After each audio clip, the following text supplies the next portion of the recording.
first order of business, we have to, adjourn to executive session. We have an important matter involving the Pathfinder Courts. President, the chairman, rather, of the Fulton Housing Authority, Ron Woodard, is here to talk to the council, and this is the only time he could be here. So we're going to do that first and then come right back. So it'll only be a short delay. Motion? I'll move it. That's a good idea. I'll second it. Wait. Sorry. I'm sorry. We'll take the roll first, please. Seconded it. First ward? Yes. Second ward? Yes. Third ward? Yes. Fourth ward? Here. Fifth ward? Here. Sixth ward? Here. Motion carried. Thank you.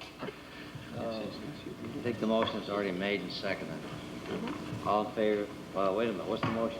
Adjourn for executive session. All in favor indicate by aye. Aye. Opposed by no. Carried. We'll be right back.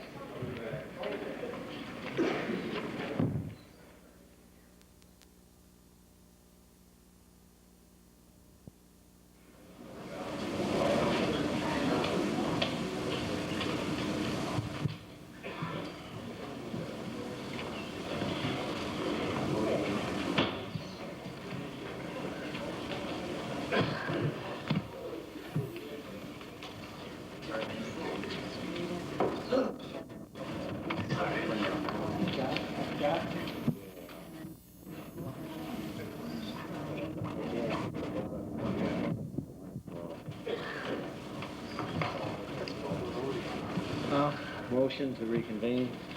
I'll move it. Second. All in favor indicate by aye. Aye. Opposed by no. Carried.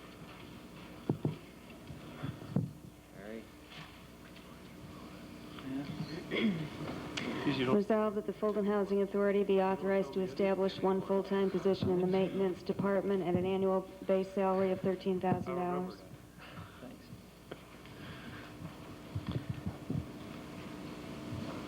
I'll move it. Second. All in favor indicate by aye. Aye. Aye. Opposed by no. Carried.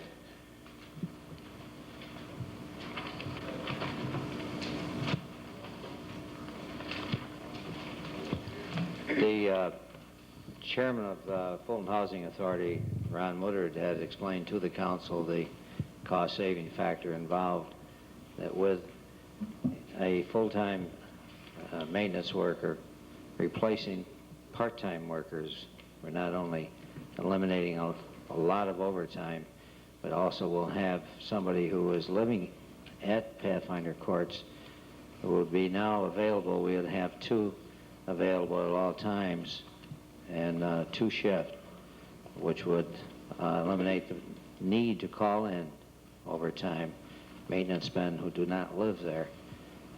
The net savings is around $9,000 a year, so that we have more convenience, more service, and less cost. And we owe Mr. Woodard a vote of thanks for bringing this to our attention. Thanks, Ron. Next item. Whereas at a meeting of the Common Council held on September 15, 1992, the city clerk was authorized and directed to advertise for a public hearing to be held on October 6, 1992 at 7:30 p.m. in the Common Council chambers of the Municipal Building, Fulton, New York, relative to the proposed local law number 3 of 1992, which would add Chapter 79 to the Fulton City Code entitled Unsafe Structures. Said hearing is now declared open. Anyone in the council that have any comment first? Your Honor, there's a Mr. Maroney here who would like to speak on this. Mr. Maroney? Unsafe structures? No, he wants to speak on the other one. Yeah. Want to speak on the other one? Yeah. This is a public hearing for unsafe structures. He wants to speak on the other one, I I think. think he wants to speak on both of them. Okay. Well, I think you want to speak on both of them, right? Because they both have to do with apartment type housing. Mr. Maroney, you want to be heard on this? Okay. You want to speak into the mic, please? My name is William Maroney. I own some property here in the city of Fulton, and I'm representing myself and my mother. Ida Maroney. 2 years ago, I spoke before the Common Council, and in support of the operating budget. At that time, it was increasing 18%, and the inflation rate was about 4%. But at that time, I thought that the budget was fair and equitable, and still do. During that discussion, I recommended that the city get a capital budget, and I don't know whether we have a 5-year capital budget now or not, where we project out 5 years. Excuse me, Mr. Maroney, what does that have to do with unsafe structures? Okay, all right, I'm just going down there. I wanted just to get to it. What I wanted to address is that not only the landlords are responsible for their structure, I also think tenants have a responsibility too. And I have a summary of an ordinance where the tenants are responsible for part of the structures and the landlords are responsible for part of the structures. And I have a couple of copies here that I could give out. And Well, in the first place, I don't think we have the authority to make tenants responsible. That's a contractual matter between the landlord and the tenant, well, and can be very easily handled by a written lease. I'm just suggesting this. A code violation ticket would be hand-delivered to the tenant, who would be required to appear in court. upon Mr. failure- Maroney, excuse me. Yeah. You're out of order. We have a local law proposed that is now before the council here for a public hearing. You cannot amend that local law at this time. If you wish to propose some other ordinance relating to the same problem, then you should talk to the Committee on Ordinances, and if they feel that that is appropriate, then they can propose another local law to amend the ordinance. You can't do that at this time, and what you're saying is simply not in order at this time. All right. I'm sorry. But can I just direct the responsibility of that it's not only the property owner's responsibility, it's also the city's and the tenant's responsibility for neighborhoods. Well, I don't have any argument with you about the tenants also being responsible. I know that is a continuing problem. I saw a lot of that when I was city court judge, and I certainly agree with you there. And I wish It's a there were... shared responsibility. Well, I agree, but I think you have to do that by contract with your tenant. As for the city's responsibility, that's what we're trying to do here now, is to eliminate unsafe structures where they do pose a threat to safety and health. Could we make comments about social services, county social services, putting in tenants in unsafe structures that aren't inspected before they put those people in? Well, this is one of the things that's being addressed here, really. Mayor, Yes. did you Ross? read the proposed unsafe structure draft that we have here? Because you're not addressing anything that's in here. Right. Well, then why are you addressing us and want us to speak to that when this is what the hearing is about? It's about homes that are falling apart, that are more than 50% damaged, that are an eyesore to the community. We're not talking about tenants. Right. What I'm trying to do is address the problem, why that exists. That isn't the issue here, though.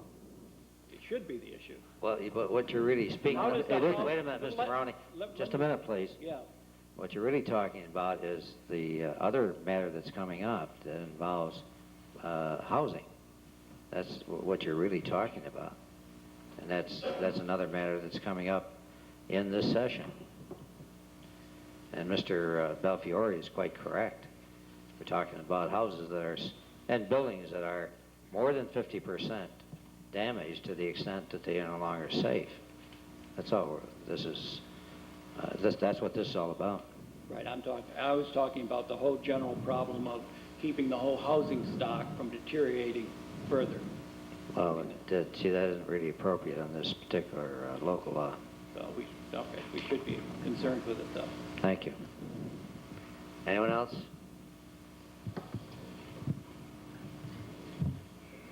Okay, the public hearing is closed.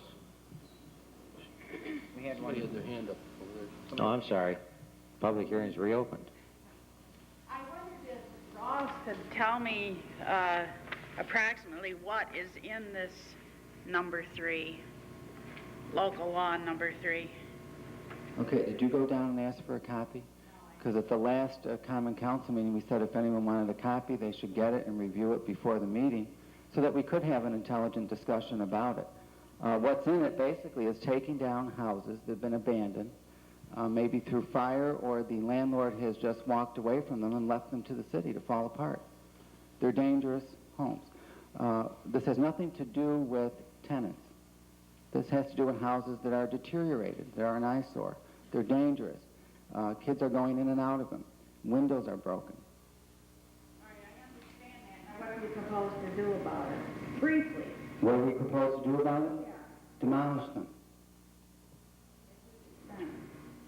At whose expense? Probably the city's expense. Or would you rather see them stand? Okay, well, I'm asking you, what do you propose to do? Well, they would, let me, I was just wondering what the law encompassed, probably like everybody else here is. the buildings would be demolished by the city. The cost would be assessed against the property and against the owner of the property. Thank you, Mayor. You're welcome. Anyone else? Code enforcement officer to determine if it's unsafe? Yes. Mr. Steve? Yes. The owner will be given an opportunity to be heard if he wishes. Anyone else? Public hearing is closed. Resolution. Whereas the public, members of the Common Council, and all in attendance have had an opportunity to express their oral and written views on this matter, now therefore be it resolved that local law number 3 of 1992, which would add chapter 79 to the Fulton City Code entitled Unsafe Structures, is hereby approved. I'll move it. I'll second it. All in favor indicate by aye. Aye. Opposed by no. Carried. Next item, please. Whereas at a meeting of this Common Council held on September 15, 1992, a public hearing was held relative to the proposed local law number 2 of 1992, which would amend Chapter 78 of the Fulton City Code entitled Fire Prevention and Building Construction. And whereas after said hearing was closed, it was resolved that this matter be tabled until this meeting of October 6, 1992.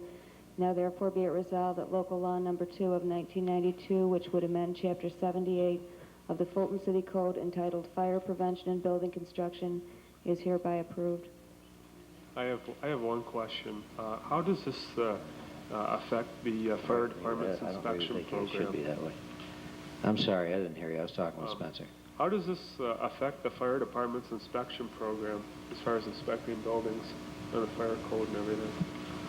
Don't they just do commercial? I talked to Steve Lund about that, and he said that they would continue doing the commercial inspections just like they've been doing.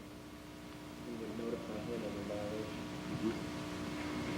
Don't know. I think the law they're notifying the way of the violation. Okay, and this is also separate. The Uniform Code for the city is Article 2 that we're talking about, and the Fire Prevention Code and Building Construction is Article 1. Any comments? Ron? At the public hearing, John, you said you were going to change 78-3. Did you change it?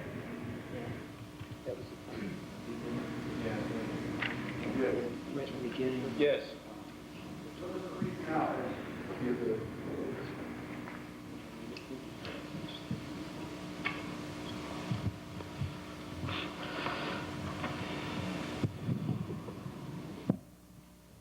That was for the appointment of inspector you're talking about? Yeah. And that was amended to read, the mayor may appoint with the approval of the common council, one or more inspectors. And the record was the same as far as the salary and stuff? I don't know if you can answer this, but what is a dwelling? And what does the city determine as a dwelling? Wasn't that defined in the code? I mean, I think it was defined somewhere else in the code. I don't think it... If anybody knew. I don't, I imagine it's any structure where inhabited by human beings. not for any certain length of time, or, I don't think so. because on the section on the rental permits, any dwelling unit in the city of Fulton, which is rented, it's commercial, office space, everything, right? Hotels, they're rented. Well, a motel is, I don't think it's considered a dwelling. A motel is a commercial place equivalent, similar to a hotel or an inn. So their units aren't considered dwellings then? I wouldn't think so. No, that's what I was wondering about, was motels. I mean, if you're passing this with, you've got to have every time someone vacates and someone moves in. So motels are included. Every time they have somebody come in every day, they have to get a new permit. And you realize like Topaz Towers is probably a 50% turnover ratio per year? Well, what's the turnover rate there? 50%. Ours are longer, average about 30 a year, 30%. Meadowbrook's is about 30% a year. Do you realize how many inspectors you'll need? I don't know how many East Lake Apartments or Pathfinder Courts or Holly Gardens. Interesting point. A lot of inspections. And if a dwelling does include a motel, Motor Lodge and Holly Drive, is Quality Inn in the city or out of the city? That's in the city. Every time somebody moves in and out, you gotta have an inspection for that. Your Honor? Yes. What we're trying to address here, the permanent occupancy would be ones more than the transient. My feeling would be they'd be excluded, fall under a different type of inspection. But not for permanent? Well, I know that, but there's a different definition for a hotel occupancy than there is for an apartment type occupancy. Well, I think that Ron has raised some valid points, even as to apartment complexes, which is really, I think, what his point is. Because I don't think hotels, motels, and inns are included anyway in this portion of the code. And that may be something we ought to look at. Okay, well, Why don't we do this? Excuse me, Ross. okay. We'll finish the public hearing and then table it so that we don't have to go through the public hearing again and look at that problem. We've already done the public hearing. We've already had the public hearing. I mean, we would have to Right. maybe... Ron, I think what you're talking about is 78-25, and what we should do is probably eliminate under C, where it says rental permits shall be valid for 2 years from the date of issuance, except that a new permit shall be required for every individual unit, improved or unimproved, if the use or occupancy is changed, a building or structure is altered, there is a change in tenants or vacant premises. And probably what we should do is just leave it at 2 years and not for every change, maybe. Would that better serve the purpose? No, I see some head shaking, I don't see no. how the other way, you would ever have enough manpower. Yeah, I understand that. It makes sense. You're making sense.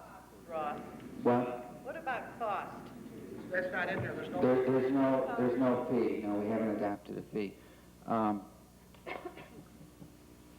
If the structure is altered, you have to have a building permit anyway. Okay, so I see what you're saying as far as every time someone, because some apartments have a turnover every couple of weeks. Between 25 and 35 a year. Meadowbrook's does. East Lakes might be more, a little less. Topaz Towers about 50% out of 120 units. You know, and I don't know what Pathfinder Courts is. That's a lot of time involved for somebody. To have to go in and do all these inspections. Okay, Steve, what would you think about taking that out and just leaving it every 2 years? That would be fine, and that's up to the discretion of the common council. There's a lot of latitude. What are we going to take out? Well, Just- if well, Right, inspecting I is think a change of tenancy. the definition of premises definitely got to be modified. I mean, under that definition, that would include any rental unit in the city, no matter what it is. It would include motels, Yeah, but hotels, who's to say after it gets occupied whether it's a fit structure for somebody to live in? Yeah, but take a look at that definition of premises. Who's to say whether it's a fit structure after somebody moves out and somebody else moves in it, if you don't inspect it? I mean, we're trying to clean up the housing in Fulton, but we're also trying to protect the tenants and the homeowners themselves. No, I agree, but there is some technical language in there that needs looking at. The definition of premises is all-inclusive. Ron's right about that. It includes even a motel and a hotel and an inn.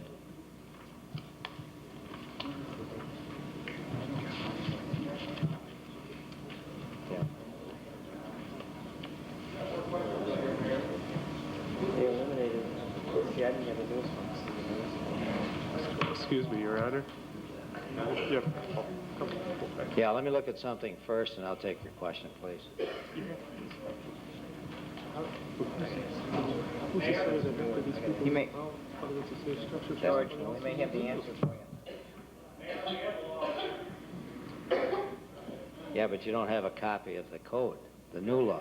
This is the state definition, Your Honor, of the dwelling and the dwelling unit and all, I think, what he's interested in. Yeah, well, I want to make sure that this agrees with it. This is the one we adopted, this is the state code. I realize that. But if this code makes any change in that definition, then we got a problem.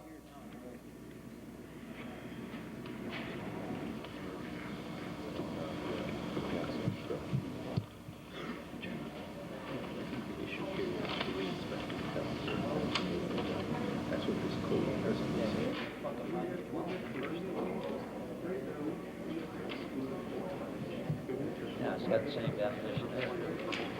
Ross? It's got the same definition. Premises.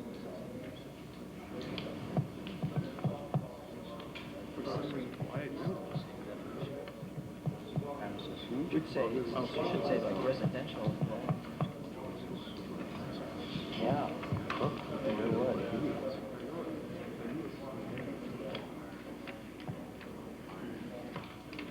No, I understand, but with that That's true. cause some serious Here's problems. my proposed code. Definition. Could I see that definition, please?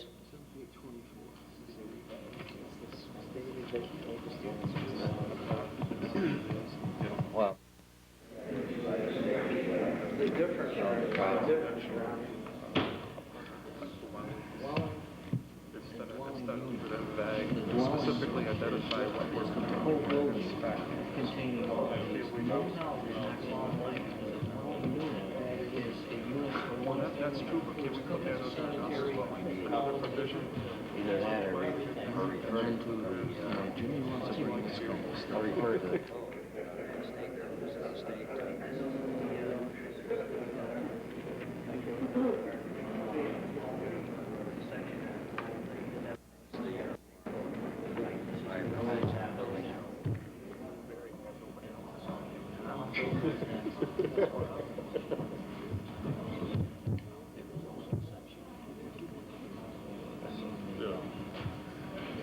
Section back here on the housing maintenance.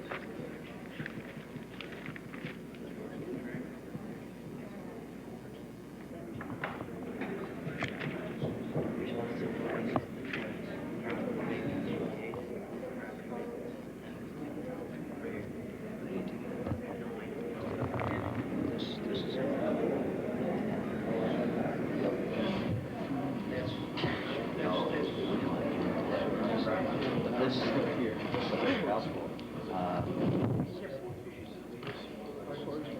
here. I want you to get into the office for us. Why don't I just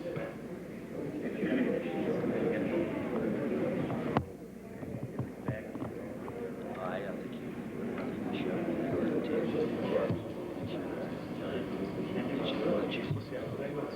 I want to see go through the process.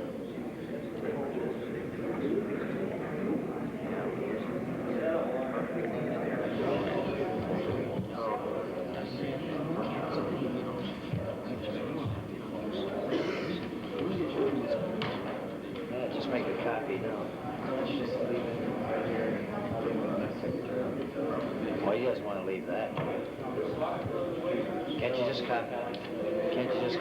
copy that page for me? No. All right. I'll just amend it. Yeah, we can run it back now.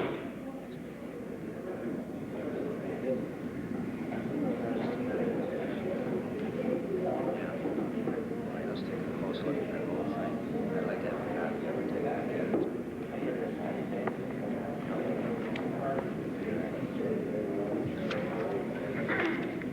Okay. Do I have a motion to table?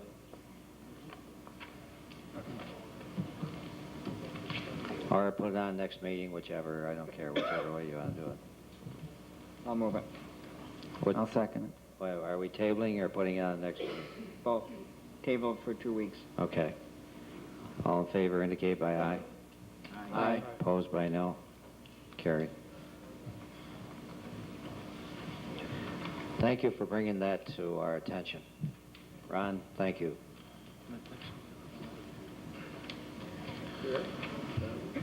Five, please.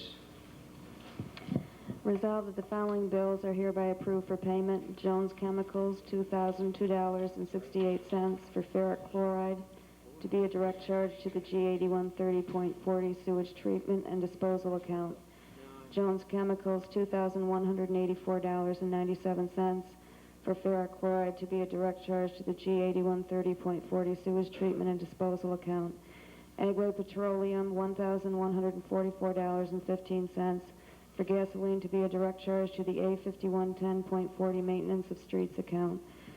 Babcock Oil Company, $2,166.97 for diesel and oil to be a direct charge to the A5110.40 maintenance of streets account.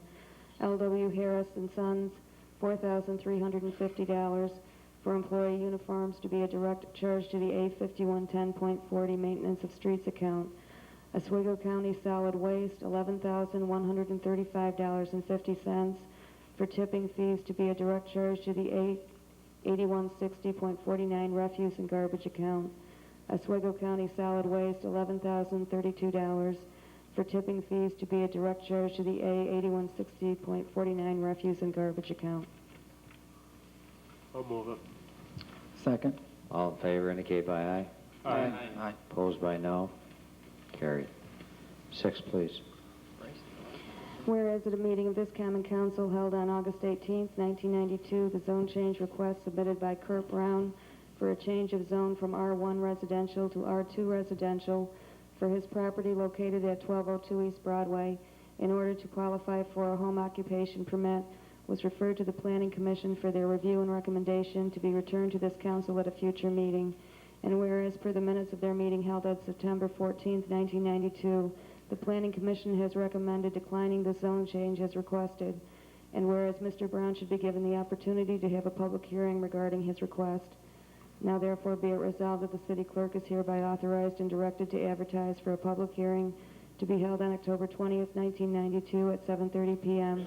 in the Common Council chambers of the Municipal Building, Fulton, New York, relative to the zone change request submitted by Kurt Brown for a change of zone from R1 residential to R2 residential for his property located at 1202 East Broadway. I'll move it. I'll second. All in favor indicate by aye. Aye. Opposed by no. Carried. Seven, please.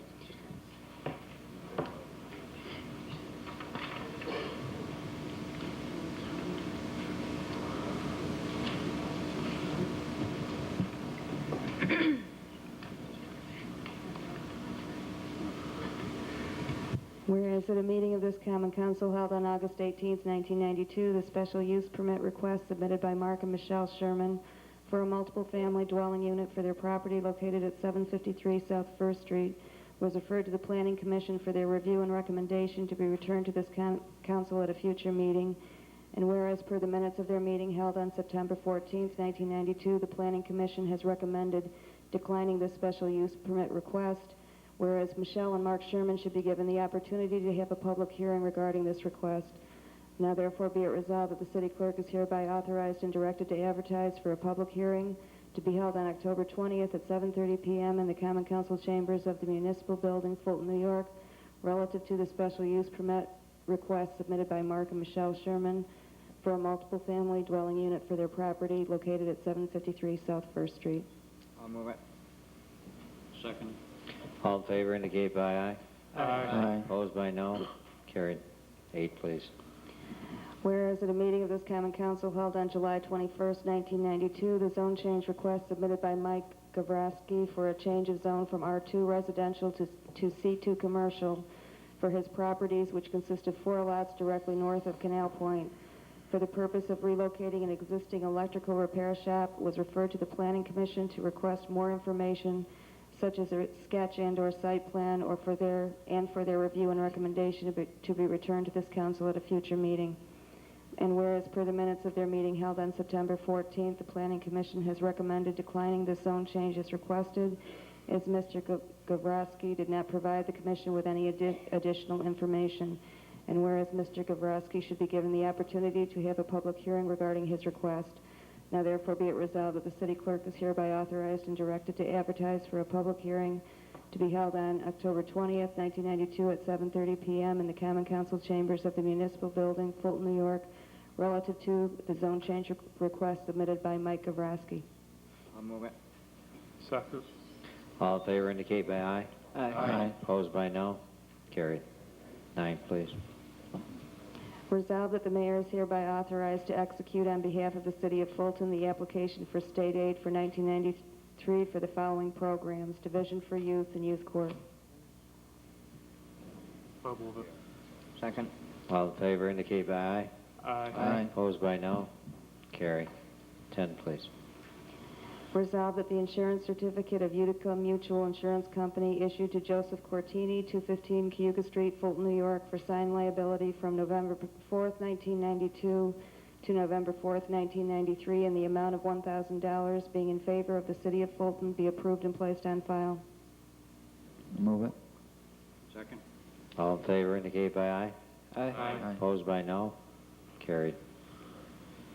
11 is referred to the city attorney for his approval and recommendation. You want to put that on the next Well, we're still negotiating. next meeting? They're going to be getting back with us, the engineers. Okay, well, why don't we just refer it and take it off, be restored whenever you're ready. 12, please. Resolved that the schedules of bills payable dated from September 15th through the 21st, 1992, which were previously approved by the Common Council Auditing Committee, are hereby approved. I'll move it. Second. All in favor indicate by aye. Aye. Opposed by no. Carried. 13 is referred to the city attorney, and think I'll be ready the next meeting, or do you want to? Well, there's a question of, there's 2 questions.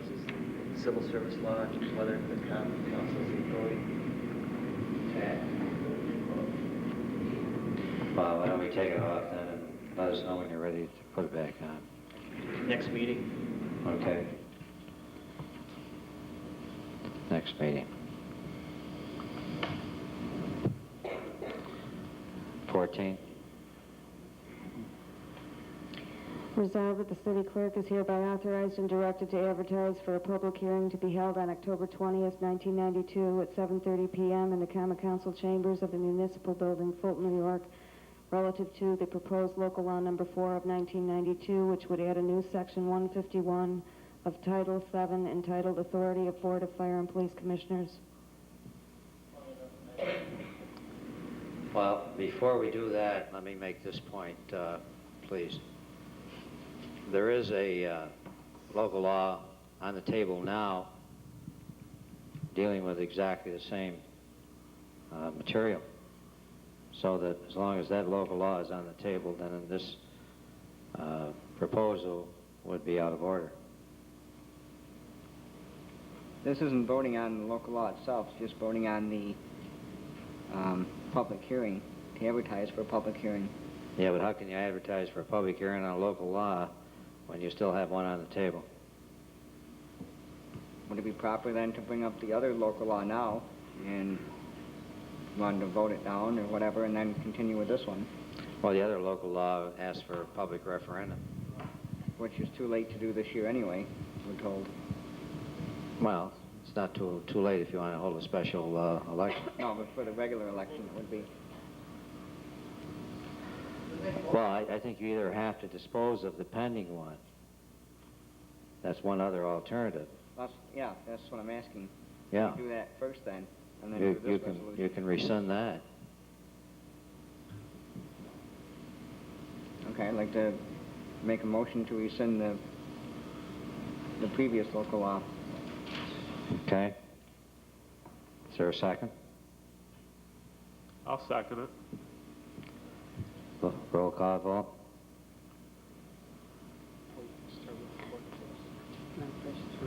First ward, Yes. second ward, Yes. third ward, Yes. fourth ward, Yes. fifth ward, Yes. sixth ward. Yes. Motion carried. Brian?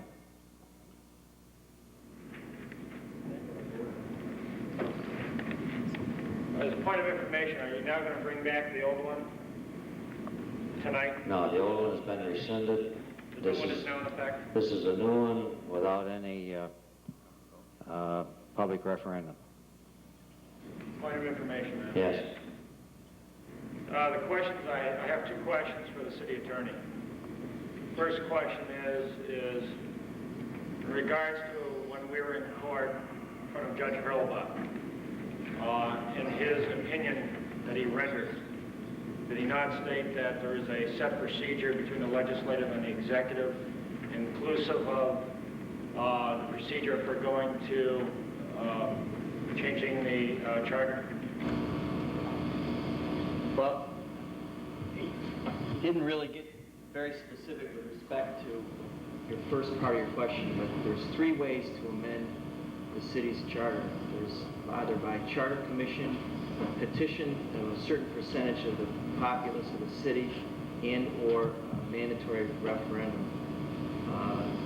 Because, in my opinion, it's unchanged, this abolishes or curtails power of the executive branch in its appointment of police and fire commissioners. This does require a mandatory referendum. Second question I have, in regards, it's part of the point of information, which is under Robert's Rules of Order. The second question I have for the city attorney, did you explain to the council members, as city attorney as well as our attorney, in regards to doing a local law without a referendum and everything else? The Common Council and the mayor are well aware of my opinions as to this issue. Can I ask a question, Spencer? You said that the Charter Commission could do something. Well, we are the ones that govern that charter book, and we're the ones that change laws and different things like that. So aren't we basically a Charter Commission, the Common Council? Create, I think one was recently done for the new. Yeah, that was recently changed by a charter commission, which no longer exists. I'd just like to make one comment. This is the same thing we went through last year. Finally, it was decided by the Common Council that it would go to public referendum. Unfortunately, it was not put on the agenda in time. It had to be more than 60 days before this election coming up so that that question could be on the ballot at the time of this election with no additional cost to the city. And it was put on the agenda by Mr. Myers, and too late, at a time when I was not going to be present. Now, Mr. Myers is putting it back on the agenda, and a resolution without the public referendum claiming that that isn't necessary. And I'm satisfied, city attorney is satisfied, Corporation Council of the City of Syracuse agrees, and unofficially, the Assistant State's Attorney also agrees that a public referendum is necessary. Now, if this is passed by the council without that referendum, taking the power away from the Fire and Police Commission that they have on disposition of personnel particularly, this is what this thing is all about, as a matter of fact, because some members of this council are not happy with the selections and promotion by the Fire and Police Commission in the police department. And it turns out that the council was wrong, that a public referendum was necessary. There's going to be a lot of lawsuits against this city.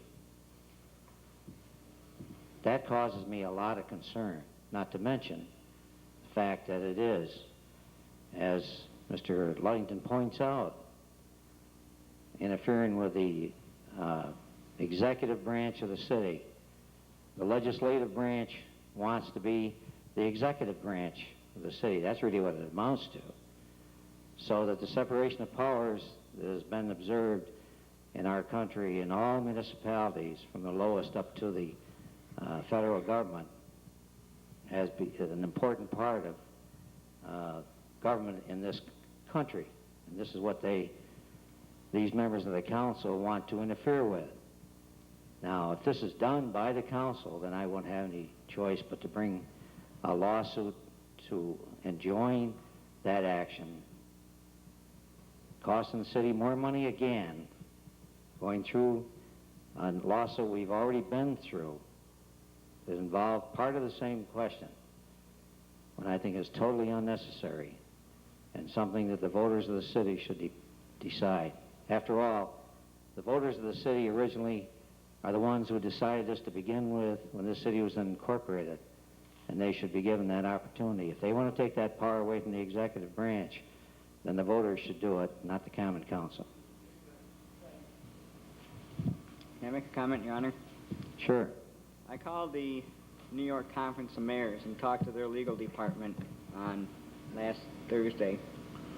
And I explained the situation to them, and they said that in their opinion, a referendum was not mandatory, and in fact, we couldn't even voluntarily have a referendum. You only have a referendum if it is needed.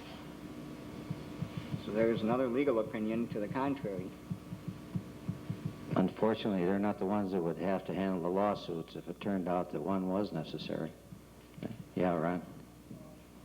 One question, because I was here in the spring when all this was going on too. You said they couldn't put it on the ballot now because it had to be brought on the agenda more than 60 days before the election. Right. Well, why weren't they told this, and why didn't they put it on the agenda last spring when this all came out? I almost swear that they were told they could not put it on the ballot on this until within 60 days of the election. That was what I was led to believe too, Ron. They knew all about it. They not only were told by me, by the city attorney, they were told by their own attorney what was necessary. And this is something that had been discussed at length more than once. There wasn't any question about that they knew it. Well, we couldn't. Back in July, the issue was tabled, and I said within 60 days, not within 60 days, but before 60 days. It's not my job to legislate. No, I can't remind. Why did they do it then? They would have done anytime 60 days. If we understood it to be more than 60 days, we would have done it then. But we were led to believe that it was within the 60 days. That's why the first meeting within the 60 days was September 15th. No, I don't agree with that at all. We were told in plenty of time. I remember hearing about it. And at the time, I think they tabled it because everyone was happy at the time. Everything was complacent. And now there's been another upset, and so it resurfaces, just like other things resurface here. What I want to know is if the council felt it in July the referendum was necessary, why don't they feel that way now? And I'm talking about the four gentlemen who are in favor of this local law. Even back then, I didn't agree that it was a mandatory referendum, but I was willing to let it go as what I've called a voluntary referendum, just so the voters could vote on it. And now I find out from the Conference of Mayors legal department that you're not supposed to have a referendum anyway on this. and that it should only be done by local law. Well, again, if you turn out to be wrong, the city could be awfully liable, and that's the thing that worries me. Brian? I'd just like to say, due respect to what Mr. Myers has to say, they do employ a city attorney and city council, not only for the city, but for the Fire and Police Commission. And it's his job to look out for the best interest of the city, not the New York State Conference of Mayors or their legal department. He deals with the Attorney General's office, which is so stated, with Judge Hurlbut's decision, which he's very familiar with. And I think that should be given careful consideration. Judge Hurlbut didn't rule on this because it didn't exist at that time. Remember what the ruling from the judge states, that he left the door open to go back. There's problems with it. Yeah. You were there and I was there too. My suggestion would be to put it on for the 93 elections, since all our positions have been filled, and do it then when it isn't going to cost any money, and we know we're within our legal boundaries. Let's have a special election. I said let's have a special election because if that's what they wanted to do. I wasn't promoting it. I wasn't promoting a special election. If they wanted it, I said do it the right way and go with a special election. And then they said, no, we'll put it on for this year's election. But then they let it pass, and now times have passed, and now they want it. What would a special election cost? At the time, the estimate was $4,000. The question that I asked is any resolution that comes before us that I vote on, I'd like to know what the purpose of it is. And no one's been able to tell me why this should be done, what the purpose is. Same purpose as it was last spring when we were going to do this, because of all the calls we got saying that, at least in my case, my constituents wanted us to have a say in what was going on with two of the largest departments of the city, because they elected me, not commission. As I pointed out before to the council, if the council wants to be legislative, executive, can't very well be judicial, that's governed by the state, then why don't we just abolish the post of mayor and all the commissions, and the council take care of it all, which is really what you're saying. And the fact, and the council doesn't have time to do that. They don't have time to do the work they're doing now, much less taking on all of the work of the Fire and Police Commission. And if you're going to take on that work, why don't you take on the rest of the commissions as well? And you know as well as I do, Jim, that you don't have the time for it. You simply want the power to be able to appoint personnel. Well, I think... And that's what it's all about. I think the Common Council works really well with the other commissions that it has within the city. You know, we haven't had the problems that we've had with the Fire and Police Commission. Well, that's because you don't agree with the appointments, John. And because you don't want to be excluded from the executive sessions. That's what the whole problem is. It's been our constituency that hasn't agreed too. Yeah, Brian? Just so that you are aware, the other two commissioners, Saunderson and Marks, myself, we even spoke directly to you, Alderman Myers, as president of the Common Council, to set up communications, to set up a meeting between members of the Common Council, all the Common Council, and us. Nothing was ever acted upon. And you said that that was not right because we also talked about involvement of other department heads in regards to different issues, which I won't get into. But you remember that conversation where you said you were going to set it up? Today, nothing. Also, I asked the other commission members how many phone calls they have received from aldermen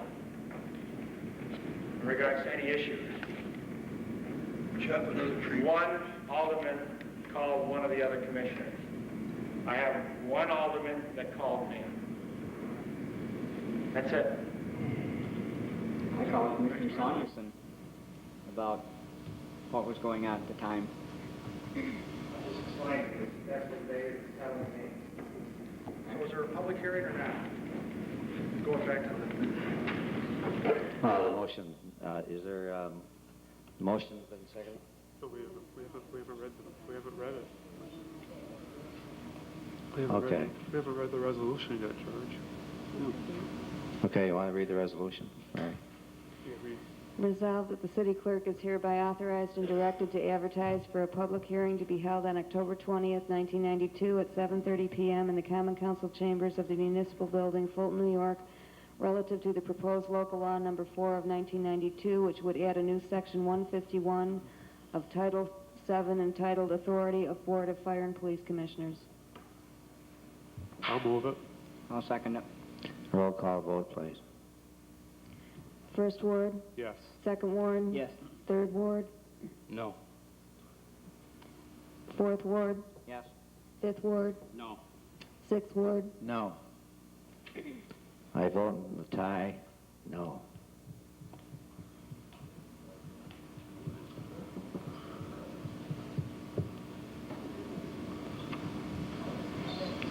Fifteen, please.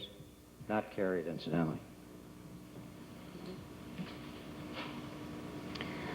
Resolved that Chapter 92, subsection 92-7 of the Fulton City Code entitled Placement for Collection is hereby amended to read as follows. Effective October 26, 1992, all recyclables shall be picked up once a week on the regularly scheduled pickup day or such other time or times as may be determined by resolution of the Common Council. I'll move it. I'll second it. All in favor indicate by aye. Aye. Aye. Opposed by no. Carried. 16, please.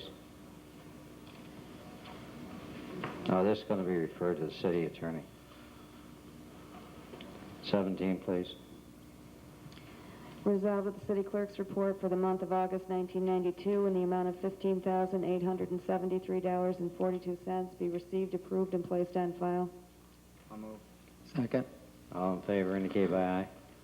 Aye. Opposed by no. Carried. 18, please. Resolved that Chapter 165-58, Schedule 14 of the Vehicle and Traffic Ordinance of the City of Fulton entitled Parking Prohibited at All Times be amended to read as follows.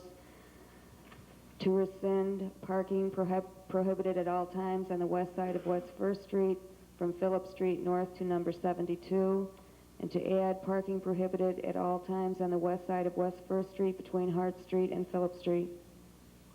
I'll move it. I'll second it. All in favor indicate by aye. Aye. Opposed by no. Carried. 19, please. Resolved that Chapter 165, subsection 165-56, Schedule 12 of the Vehicle and Traffic Ordinance of the City of Fulton entitled No Passing Zones be amended to read as follows. No passing on West 1st Street from both directions between Phillip Street and Hart Street. I'll move it. Second.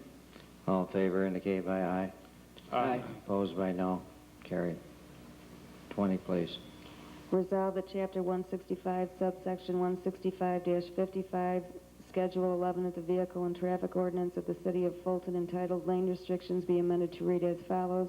Right turns only south from Hart Street to Phillip Street on West 1st Street. I'll move it. Second. All in favor indicate by aye. Aye. Opposed by no. Carried. 21. Resolved that the Water and Sanitation Commissioner is hereby authorized to hire ERM Northeast for hydrogeology work at a cost not to exceed $15,000 to be a direct charge to the 1992-2 capital account. I'll move it. I'll second. Now, just hold on.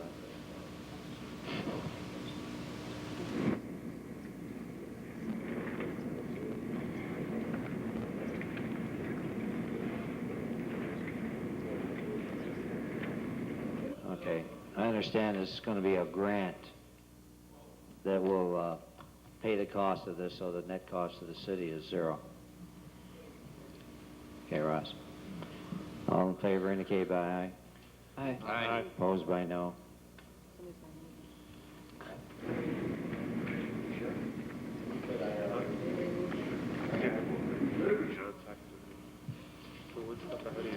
Opposed by no. Carried. 22, please. Resolved that the following bill is hereby approved for payment. Terra Animal Hospital, $1,102 for boarding of 21 cats and euthanasia and burial of 19 cats. The above item is not budgeted and is over the $1,000 city charter limit requiring common council approval. I'll move it. Second. Was that a comment, Ross, or just an observation? All in favor indicate by aye. Aye. Opposed by no. Carried. 23 is off. Into discussion, item 1 is referred to the Water and Sanitation Commission. 2, please.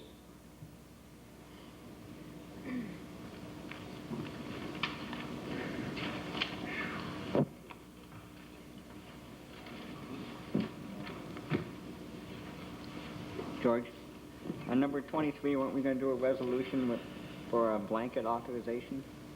Yeah, but I thought somebody's gonna prepare one. Oh, You okay. wanna do it now off the cuff?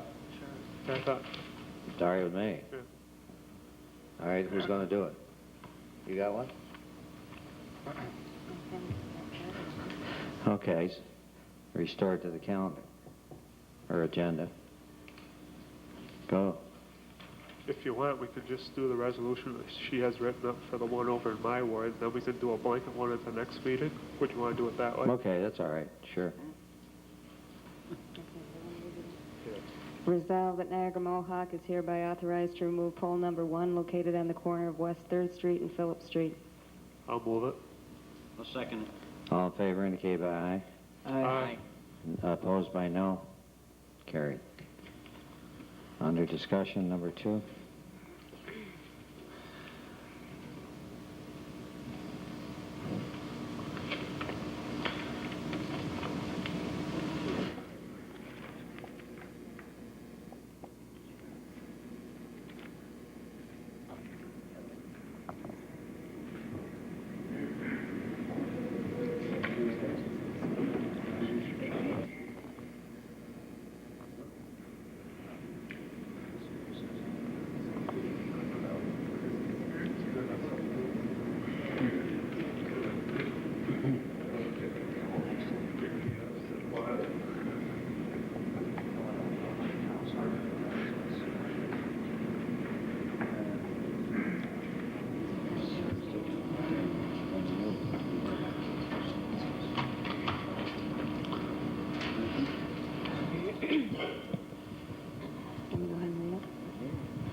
Yeah.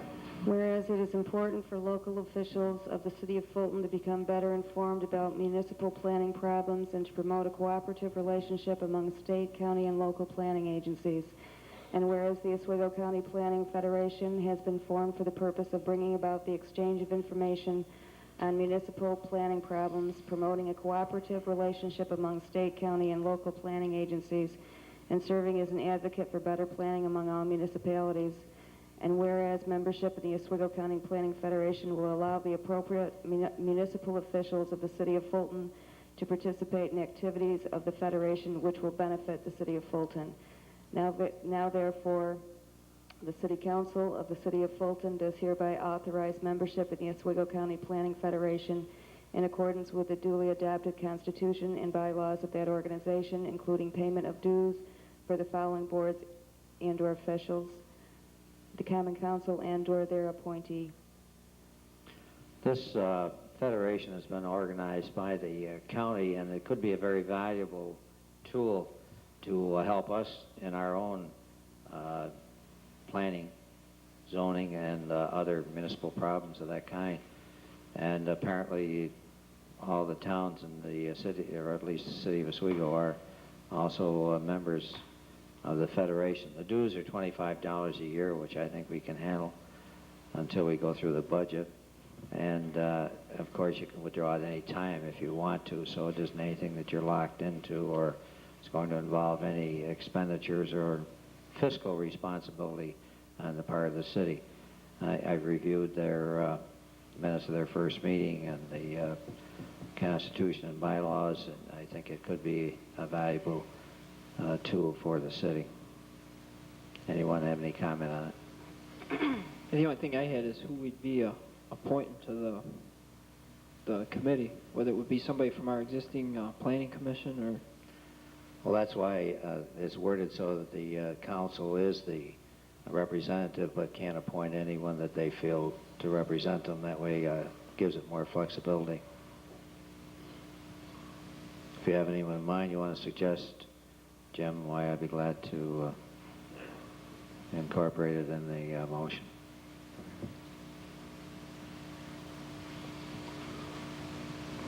Or why don't we just hold it for now?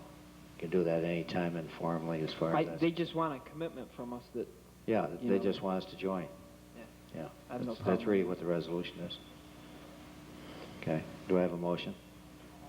I'll move it. Second. All in favor indicate by aye. Aye. Aye. Opposed by no. Carried. Number 3 is off. 4 is referred to the Recreation Department. 5 is off. 6, did you say that was taken care of, John? No. Who's got a motion? Do you have a resolution on Yeah, it? that's one we have Okay. a resolution on.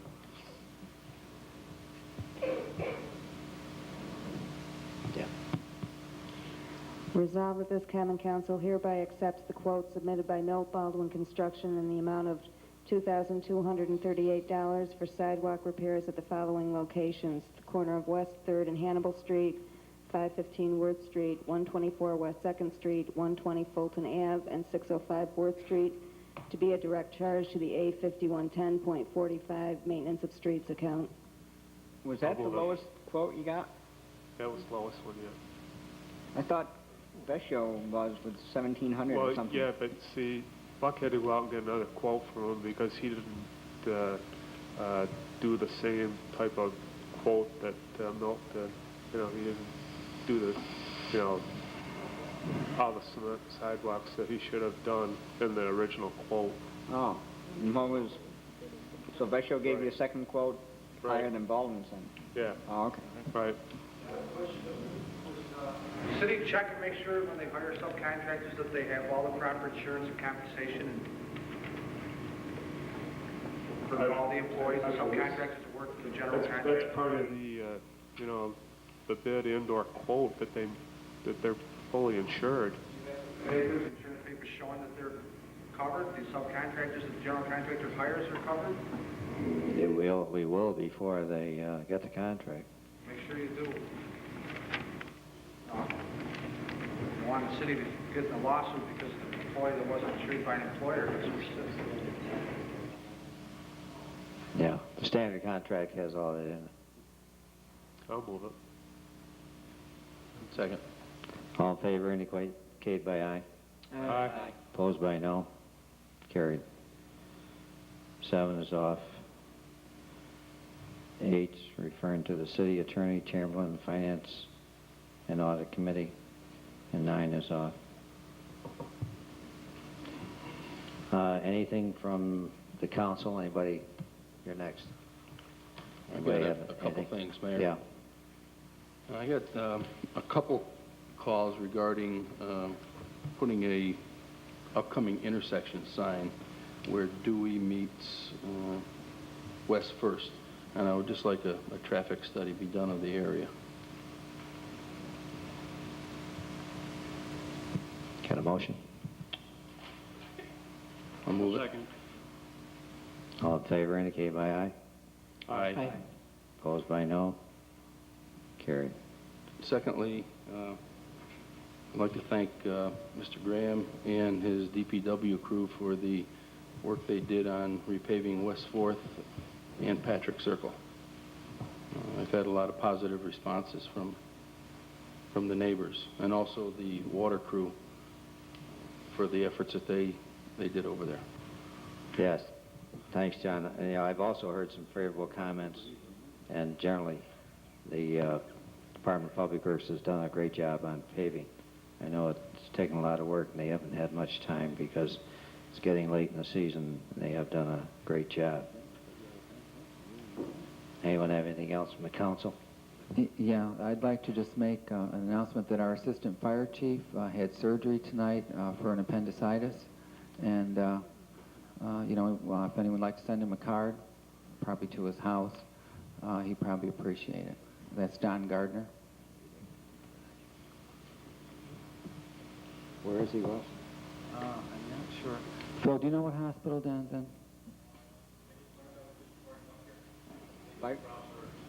Fire Is it chief is Kraus? here. Okay.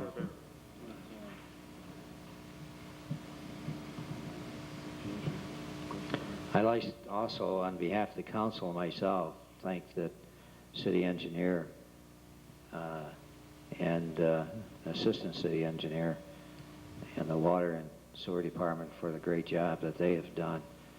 And I want to include the chamber on that too, as well as the Community Development Corporation and our application under the Job Bond Act, which if passed, will hopefully get us a funding for the Nestle Sewer project that is so important to the city. They worked awfully hard and worked long, done a great job, and I want to thank them personally. Your Honor?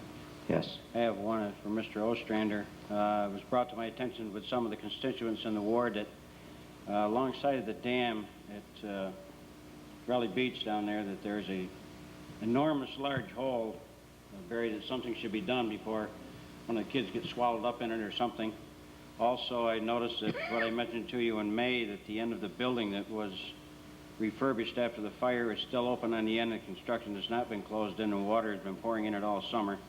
I'm sure that will help deteriorate the end of the building. I hope we can get taken care of as soon as possible. Also, at the same time, the soffit and fascia work on the bathhouse that I talked to you about in May has not been done yet, and it's still deteriorating, and I'm concerned that it's going to cost us more in the long run. Perhaps Mr. Ostrander could report the progress on those items at the next meeting. Anyone from the audience? Yes. Commissioner Grant's home with the sidewalk. I took a look at that. It's down along the dam over by Sharp's Pond. I believe DVW may have put that in years ago. Well, whatever it takes, perhaps we could talk about it in my office. Yes, Ron? Just one point. If you've read the papers, Topaz Towers has purchased the KFC building. And it's going to become a parking lot for the residents of Topaz Towers. Where did you see that? It's in all the paper. I'm on the board of Topaz. All right? So it's going to become a parking lot for the residents of Topaz Towers. So they will not need to cross that street with that $5,000 light you're going to buy. So you really should consider whether or not you want to spend that money, because the parking lot will be there in the spring.